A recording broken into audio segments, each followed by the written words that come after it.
A neighbor hit my car and lied about it, so I ruined 300 pounds of meat while he was on vacation, posted by Valadian.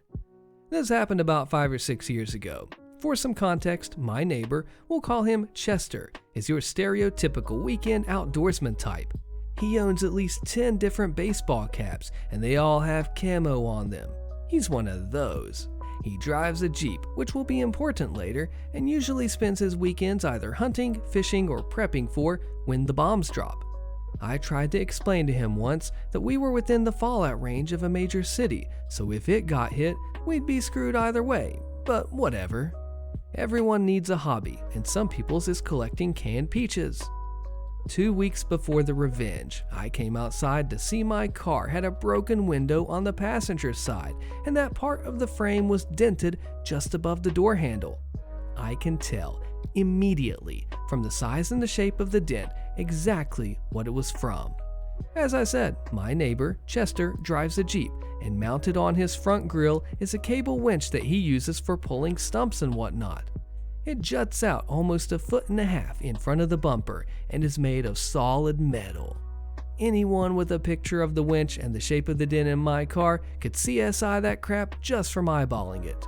The dent is almost identically shaped and situated at the same height the winch was mounted. On top of that, Chester lives directly across the street from me, and he likes to back into his driveway. Conveniently enough, my car is always parked on the street, so he has ample opportunities to hit it.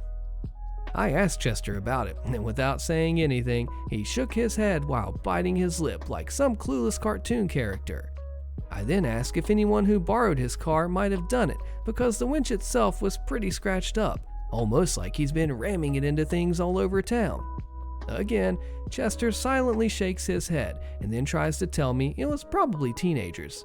No exposition, mind you, he just blamed it on the teenagers. I was fuming, but I kept my composure and went home to call the police and my insurance company to report it.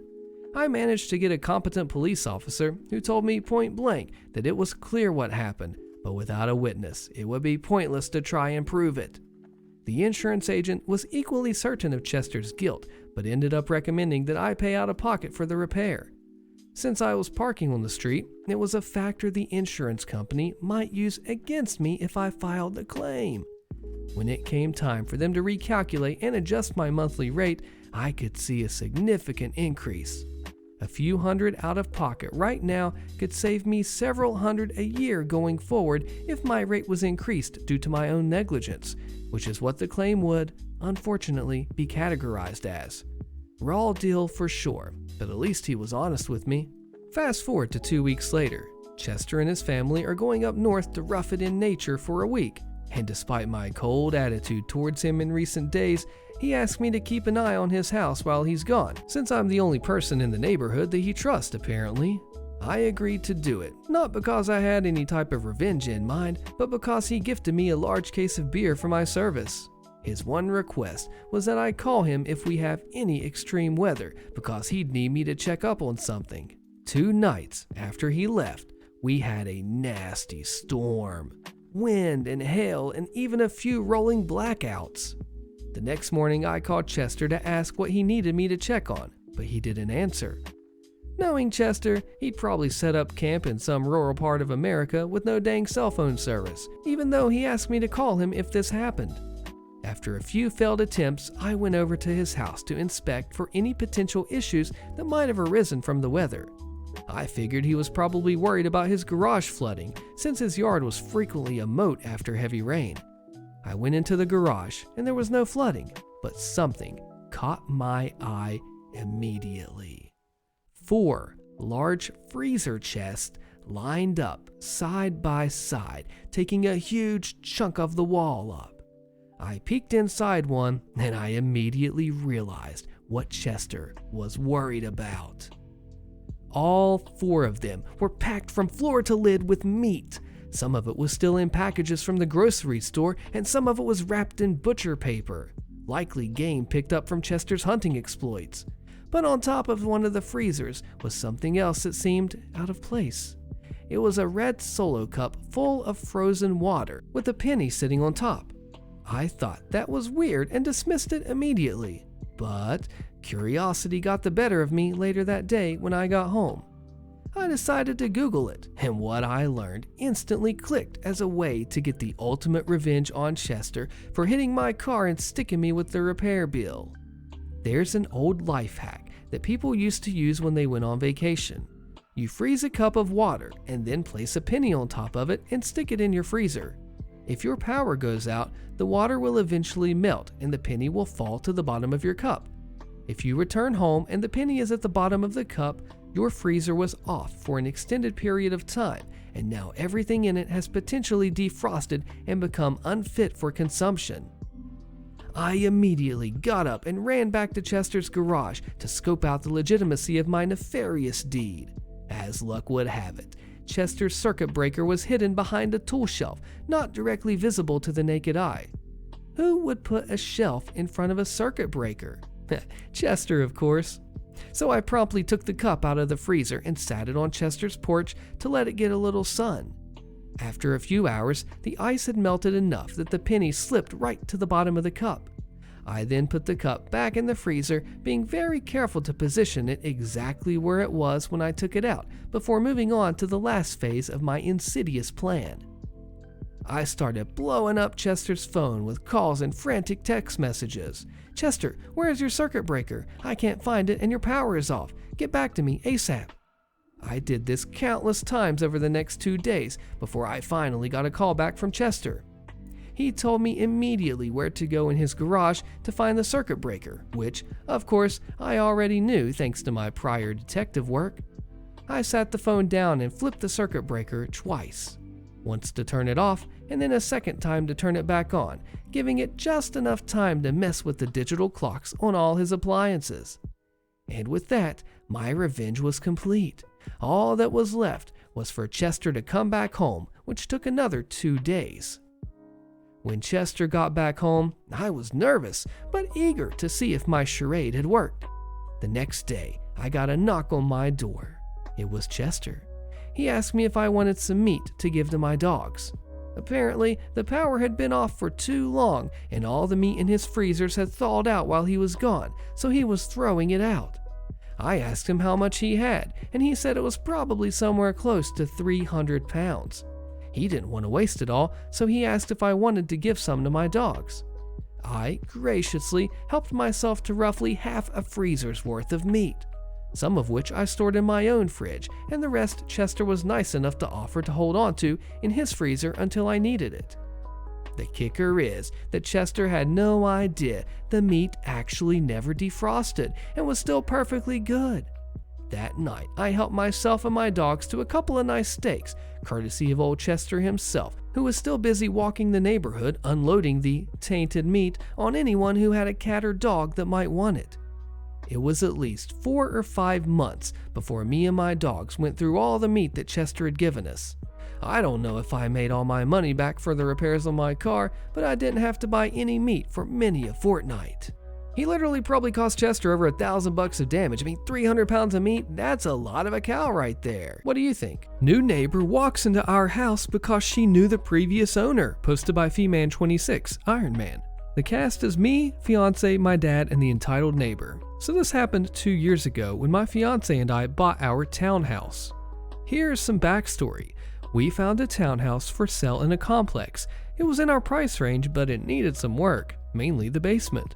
On the disclosure, the previous owner stated that the basement had flooded a few years previously.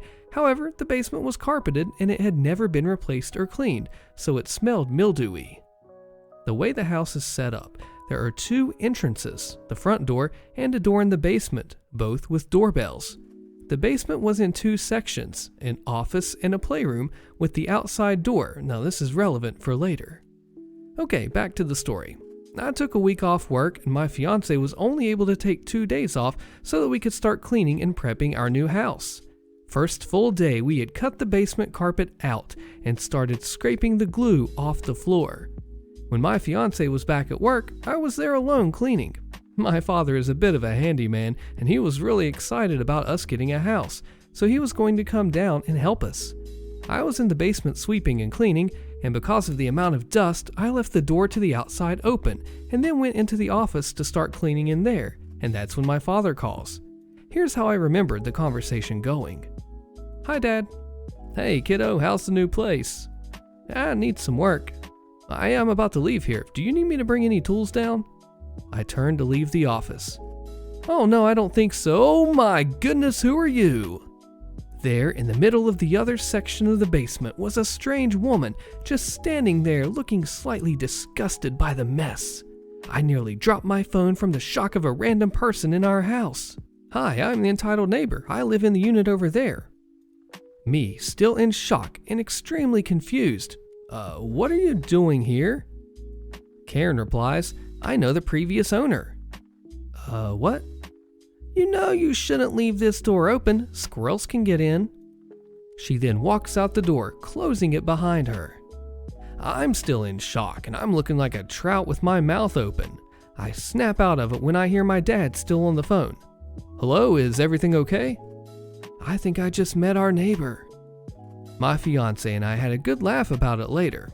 Now here's some more backstory about the previous owner and the people in the complex. So there were 3 units for sale, and we picked the one that was in our price range, and we liked the size too. One of the other units was Squirrel Lady's, and from what I was told by the HOA, she has since retired and moved to Florida.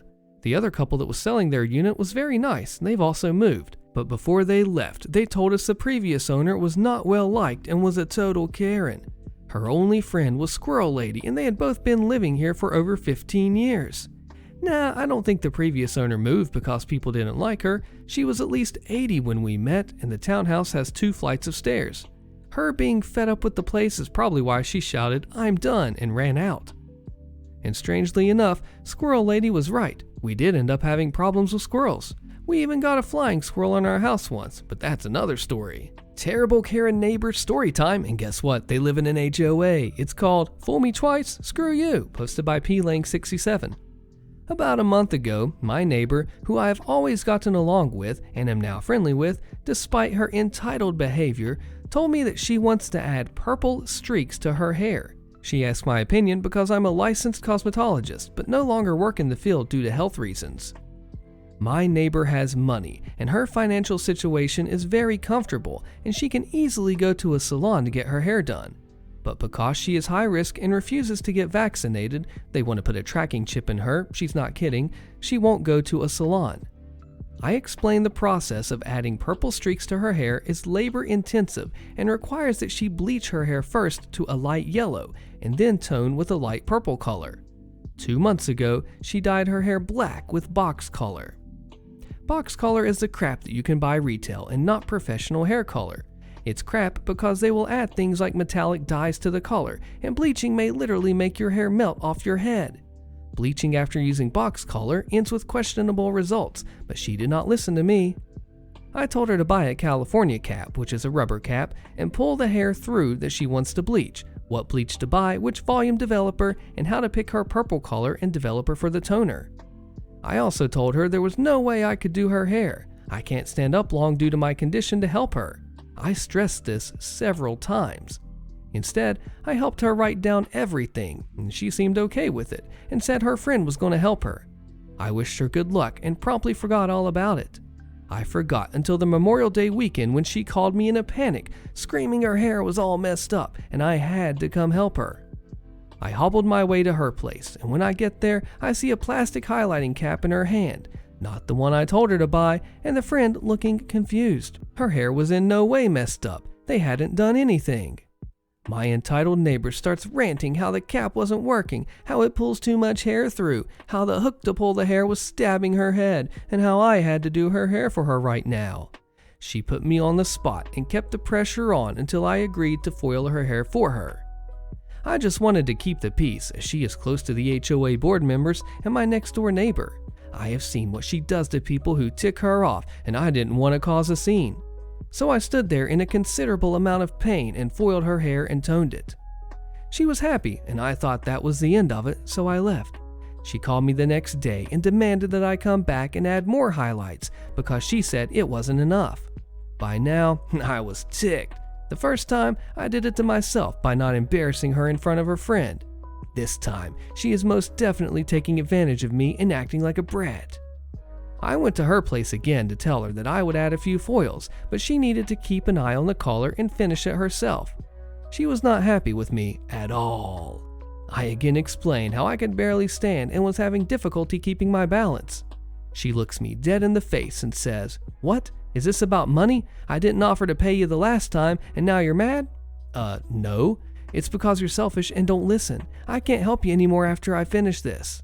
I placed her foils, set the time, and left. She was whining later in the day that her hair was all screwed up in a text. I asked for a picture and an explanation.